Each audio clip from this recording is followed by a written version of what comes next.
Petroleum মন্ত্রকের যে বিজ্ঞাপন, সেই বিজ্ঞাপনে একটি ছবিকে কেন্দ্র করে বিতর্ক, যেখানে সাভারকারকে দেখা যাচ্ছে এবং তার নিচে রয়েছেন ভগৎ সিং, রয়েছেন গান্ধীজি এবং নেতাজি সুভাষচন্দ্র বসু। সাভারকারকে কি প্রাধান্য দেওয়া হচ্ছে, এই প্রশ্নেই এবার সরব তৃণমূল নেতারা। অসীম বসু কাউন্সিলর, তার নেতৃত্বে বিক্ষোভ প্রদর্শন হয়েছে ইন্ডিয়ান অয়েল কর্পোরেশনের সামনে। তৃণমূল কাউন্সিলর অসীম বসুর নেতৃত্বে বিক্ষোভ নেতাজি বার্থডে সেলিব্রেশন কমিটির। ছবি না সরালে বৃহত্তর আন্দোলনে হুঁশিয়ারি দেওয়া হচ্ছে, ইতিহাস বিকৃত করার চেষ্টা করছে, এমনটাই অভিযোগ করা হচ্ছে তৃণমূলের তরফ থেকে। পেট্রোলিয়াম মন্ত্রকের বিজ্ঞাপনে সাভারকারের প্রাধান্য, গান্ধীজি সুভাষচন্দ্র ভগৎ সিং এর ওপরে সাভারকারের ছবি কেন, এই বিষয়কে সামনে রেখেই এবার বিক্ষোভ। তৃণমূল কাউন্সিলর অসীম বসুর নেতৃত্বে এই বিক্ষোভ প্রদর্শন, ঠিক কি বক্তব্য ছিল এক্ষেত্রে, কেন এই বিক্ষোভ, সবটা নিয়ে আমাদেরকে আরো জানাবেন। আমাদের সঙ্গে রয়েছেন প্রতিনিধি বিক্রম দাস টেলিফোন লাইনে। বিক্রম, কি ছিল বক্তব্য?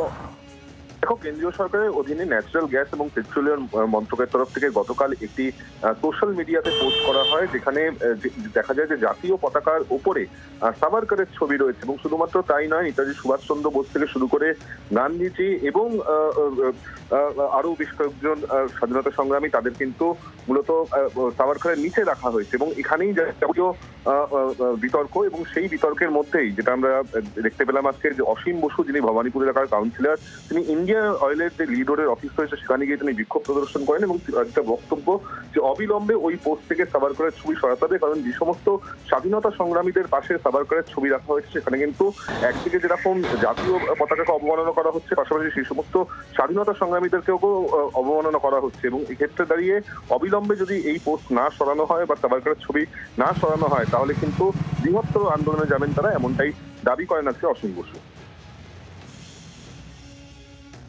ধন্যবাদ বিক্রম। ৭০ নম্বর ওয়ার্ডের তৃণমূল কাউন্সিলর অসীম বসু, তার বক্তব্য কি শোনাবো?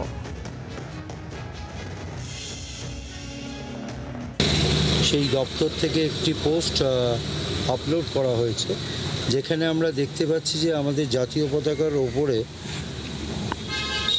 এই ভদ্রলোকের ছবি।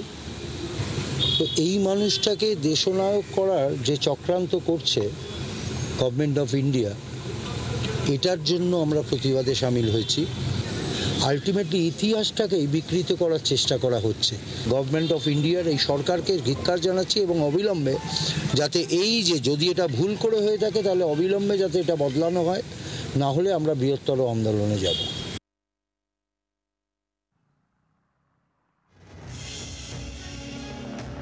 অসীম বসুর বক্তব্য শুনলেন। পাল্টা রাহুল সিনহা, বিজেপি নেতা, তার বক্তব্য কি শোনাবো? সাভারকারের মূল্যায়ন ভিন্নভাবে কংগ্রেস করেছে। এই দেশের যে ইতিহাসটা আছে, ইতিহাসটাকে কংগ্রেস বিকৃত করেছে এবং নিজেদের মতো করে ইতিহাস সাজিয়েছে। সাভারকারের ইতিহাস জানেন না। সাভারকারের ইতিহাস যদি জানবেন, ওর কর্মক্ষমতা, ওর লেখা বই পড়ুন, তাহলে বুঝতে পারবেন যে সাভারকার দেশের কত বড় একজন বিপ্লবী ছিল, দেশভক্ত ছিল। অতএব পুরোপুরি জিনিসটাকে মূল্যায়ন বিপরীত ভাবে করে কংগ্রেস এই রকম যারা দেশের মনীষী বা বিপ্লবী, তাদেরকে মান ছোট করার জন্য কংগ্রেস এই সমস্ত ষড়যন্ত্র করেছে। রাহুল সিনহার বক্তব্য শুনলেন। সাভারকারের ইতিহাস সম্পর্কে অনেকেই অবগত নন, এমনই তিনি বলছেন। পাল্টা কুণাল ঘোষ, তৃণমূল কংগ্রেস নেতা, তার বক্তব্য কি শোনাবো? এই তো দেশের ইতিহাসকে, স্বাধীনতা সংগ্রামীদের অপমান করা। ওপরে যদি সাভারকার থাকেন, যার লড়াইয়ের থেকে বেশি চর্চা হচ্ছে মুচলেখা নিয়ে, বেশি চর্চা যে আমি আর করিব না, আমাকে মুক্তি দেওয়া হোক, যত না সংগ্রামের চর্চা, তার থেকে বেশি হচ্ছে মুচলেখার চর্চা। এখন বিজেপি তার রাজনৈতিক আদর্শে বিশ্বাস করে, তা সেই জন্য দেশবরেণ্য যারা লড়াই করেছেন তাদের নামিয়ে ওপরে সাভারকারের ছবি, আবার সেটা কেন্দ্রীয় সরকারের একটি মন্ত্রকের ওয়েবসাইটে, এটা লজ্জা। অবিলম্বে চেঞ্জ হওয়া উচিত। বাংলার আওয়াজ, বাঙালির আবেগ, জি 24 ঘন্টা।